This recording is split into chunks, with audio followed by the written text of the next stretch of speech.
खबर हापुड़ से, जहां जिले में द केरला स्टोरी जैसी फिल्म कहानी सामने आई। यहां एक हिंदू युवती ने हापुड़ की कोतवाली में दर्ज कराई एफआईआर में मुस्लिम समुदाय के एक युवक पर आरोप लगाया है कि युवक ने पहले उससे शारीरिक संबंध बनाए, फिर उसका धर्म परिवर्तन कराकर निकाह किया, बाद में अपने छोटे भाई के सामने उसे परोस दिया और बाद में उसे श्रद्धा की तरह 36 टुकड़े किए जाने की धमकी दी। युवती जब युवक की यातनाएं सहन न कर पाई तो वह भागकर अपने दादा के पास आ गई।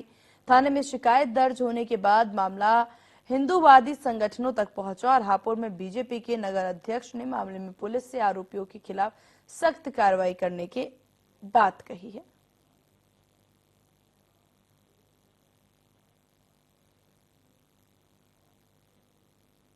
देखिए, हापुड़ नगर में 12 तारीख को एक बहन ने एक एफआईआर कराई है।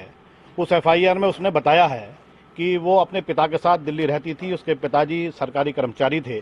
जिस बिल्डिंग में वो लोग रहते थे, उस बिल्डिंग में नीचे के फ्लैट में एक मुस्लिम परिवार रहता था। उन्होंने उनके यहाँ धीरे धीरे आना जाना शुरू किया।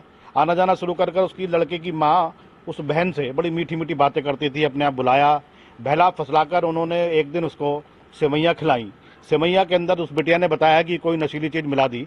नशीली चीज मिलाने के बाद जिससे वो बिटिया बेहोश हुई, उसके बेटे ने उसके साथ फिर बलात्कार किया। बलात्कार करने के बाद उन पर दबाव बनाया कि वो उस लड़के से शादी कर ले। उस बिटिया ने बहुत हवाला दिया। जैसा वो बिटिया बताती है, एफआईआर में भी लिखा गया है कि उसने कहा मैं हिंदू हूं, आप मुस्लिम हैं, ऐसा नहीं हो सकता, ये समाज में ठीक नहीं है। लेकिन उन्होंने कहा हम मार देंगे, जान से मार देंगे, अन्य अन्य तरीके की उससे बातें की गई, जो समाज के अंदर अनेक अनेक घटनाएं हो रही हैं, जिसमें और भी घटनाओं में हमें ऐसा देखने में आया है। वसीम भी मेरे को बहुत मारता पीटता था और अब तो बच्चा होने के बाद तो उसे पता था कि बच्चे से माँ को कितना लगाव होता है, तो अब तो बच्चे को मारने की धमकी देता था मुझे कि तेरे बच्चे को भी मार देंगे और तेरे भी श्रद्धा की तरह 36 टुकड़े कर देंगे जैसे श्रद्धा को मारा।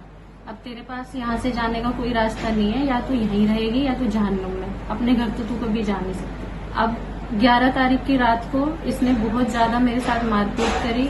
आया रात को जब 11:30 पौने 12 के आसपास, फिर आके इसने खाना खाया, फिर अपने पिस्टल की डोरी निकाल के फिर इसने मेरा गला दबाने की कोशिश करी। फिर मुझे उस दिन बहुत डर लगा। उस दिन मुझे यकीन हो गया कि अब तो ये मुझे मार ही देगा।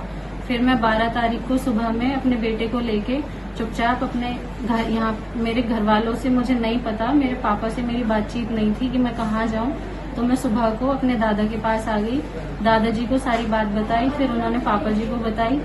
फिर पापा जी के साथ मिलके फिर मैंने उस दिन 12 तारीख को यहाँ हापुड़ कोतवाली में शिकायत दर्ज कर